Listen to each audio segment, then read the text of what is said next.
All right, you got this. Wish me luck, everybody. Okay, I'm a little scared to push the button, but I'm gonna push the button.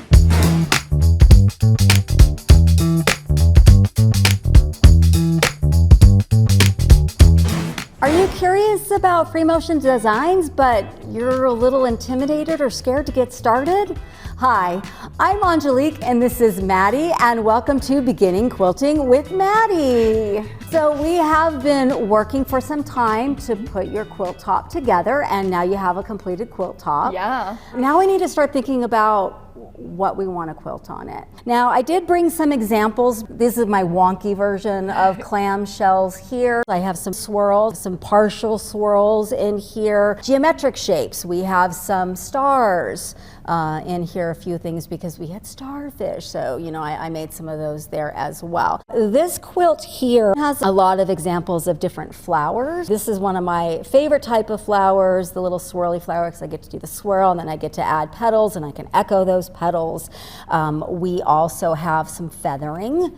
Yeah. So I have a couple different feathers. I have like a small little echoed feather here where I have like partial curves and full petals on. And then I did like a long wonky feather on the border here. In this one, I kind of did hearts and I drew this out first to see what did I want it to look like and turned it into a free motion design. And then this last one has a few more distinct leaves in here.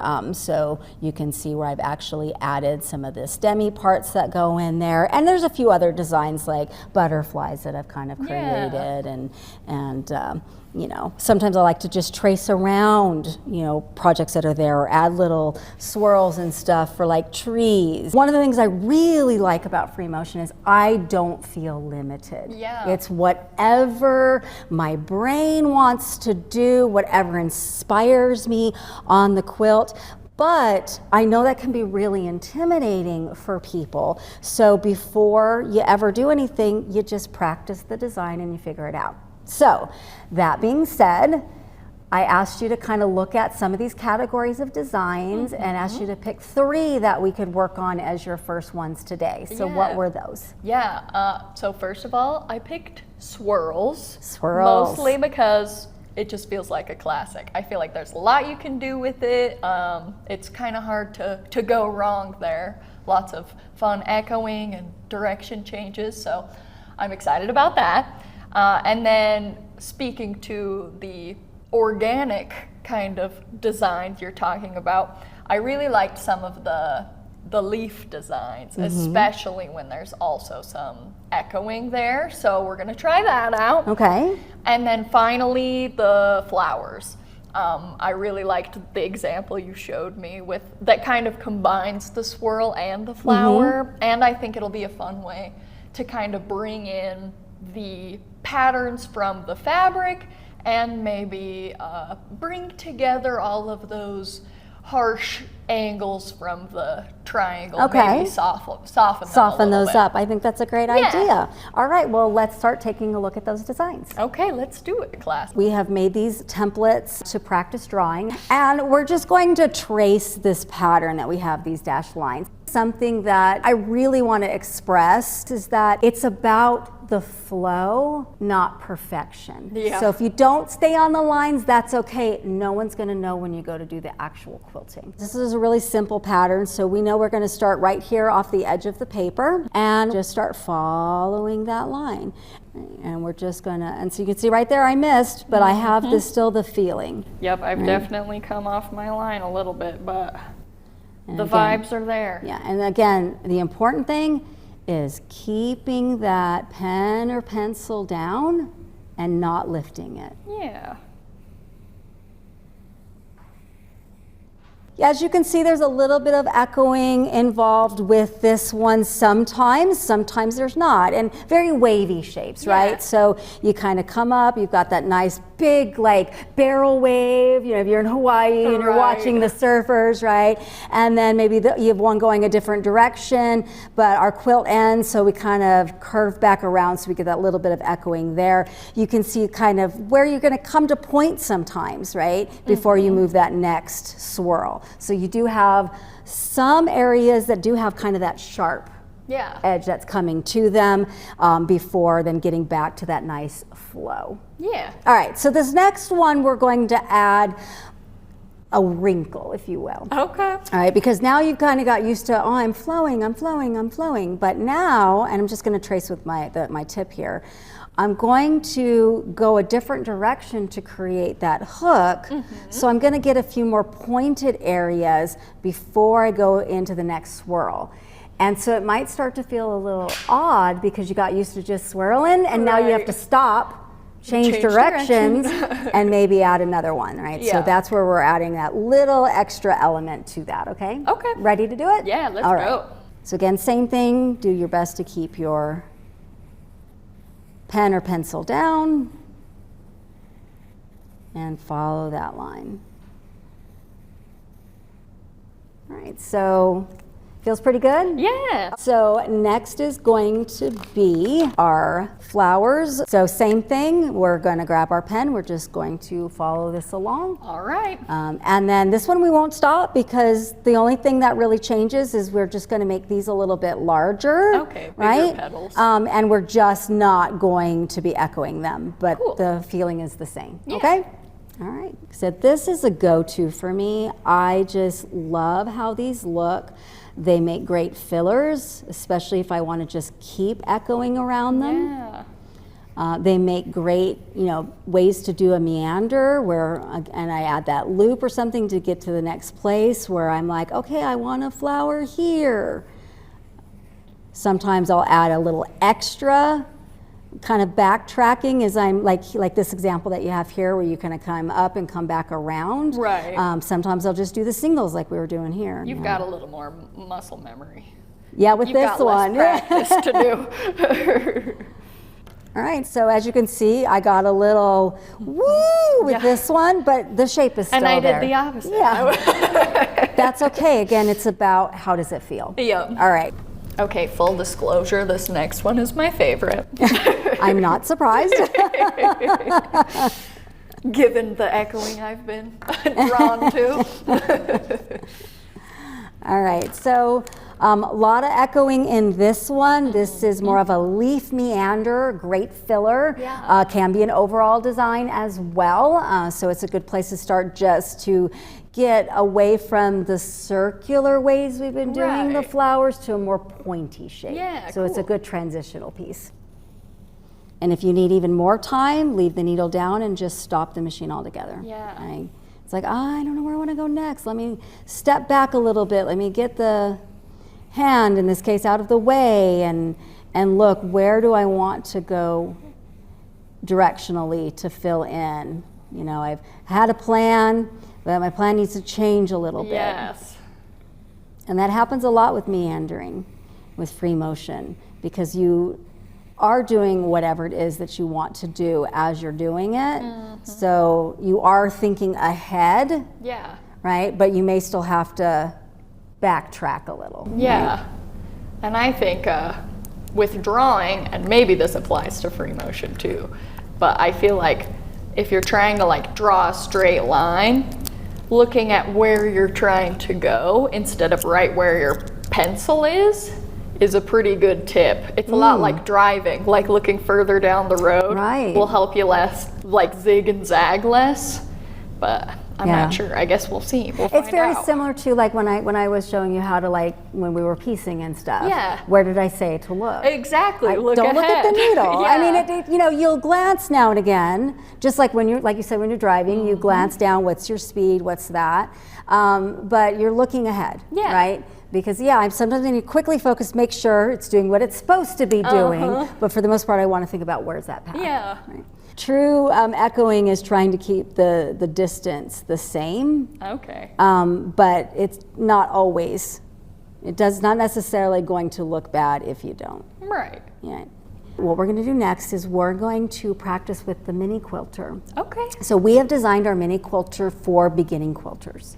Like you're like, I'm curious, I want to start, but I'm a little intimidated. I'm worried about the investment. What if I can't do it? I've spent all this money. So we have this very affordable option where you can use your domestic machine, as long as it has a throat space of 8 inches or more, to do some quilting on a very, very small footprint hoop frame. Yeah. And in that, we have designed a course that goes with it to help teach you how to free motion and learn about your quilting space. And that's what we're going to now take everything we've done here and move on to that to learn about that quilting space. Okay. We have an entire series on the mini quilter, so check out that playlist as well in our YouTube. What we're going to learn about in this, and again, this comes with the mini quilter. You can also get additional copies that will print on your standard 8.5 by 11 American printer sizes and tape them together, which is the one that I have here.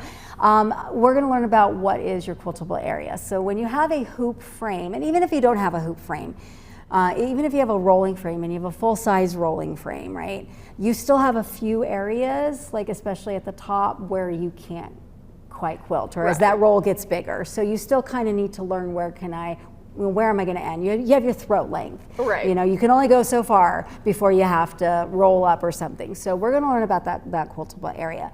Now, with the mini quilter and the hoop style frames, you do tend to have smaller quilt areas, and so that's something to get used to. So the first thing that I want you to do is, I've already measured the quiltable area, which we do teach in that series, and how you do that for your particular machine. And you're going to see the dark line there that I've created. That is going to be the space in which you will be able to quilt. Okay. So what I want you to do is just kind of try to fill within that space first. Okay.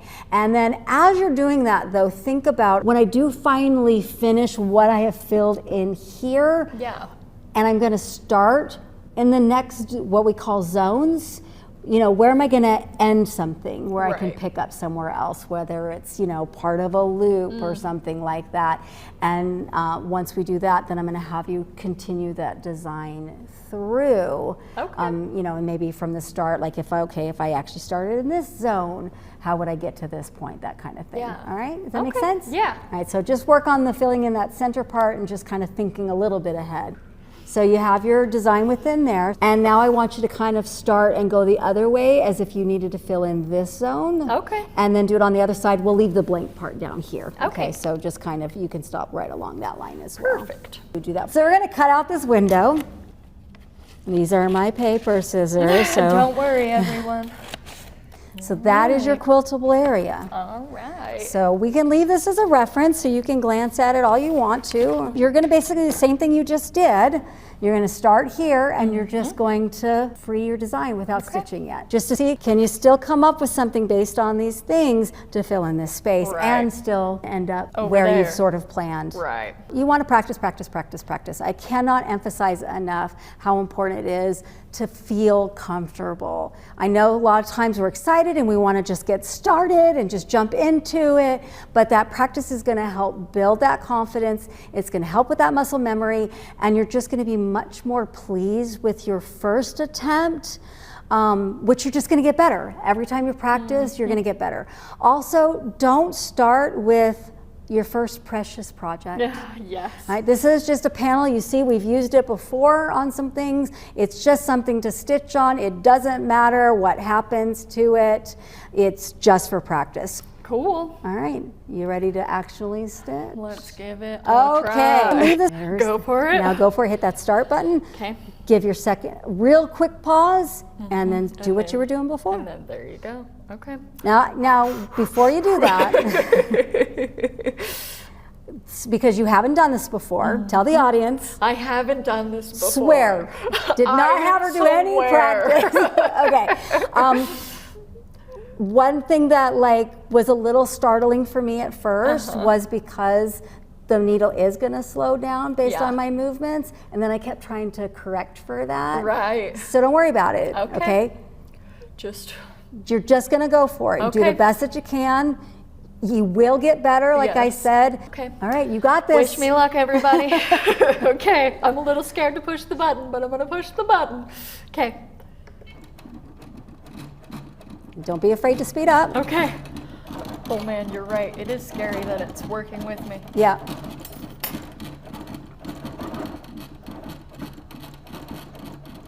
Don't be afraid to speed up, she says. I'm Yeah. trying. I think you'll find it will feel smoother once you get past that once I initial, get- oh my God, what's happening Yes. phase, right? But yeah, the smoothness in the stitches, the shapes, that comes with practice as you get more comfortable moving the machine at a speed that Right. works for both of you, right? It's gonna do what it can to match your movements. I'm getting used to it. Yep. I also find like certain music will help me stay in a focus. It can't be too fast, it can't be too slow. Right. I don't want to say genres, it's really up to you. I wouldn't do classical because classical's a little too up and down Yeah. for me, but you know, just something that's relaxing but fast enough, probably like soft rock or Yeah. something. I love me some alternative. Yeah. Something with that repetition that will help you build the rhythm Cool. that works for you. And stop. All right.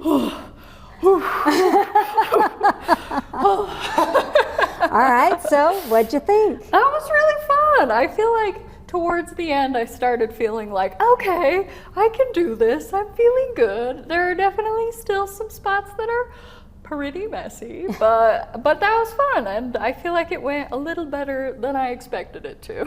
So, yeah. All right, so next steps for you would be we're going to take this off and slide to the next zone, and you're going to continue to practice quilting doing that. For you guys at home, just some quick reminders.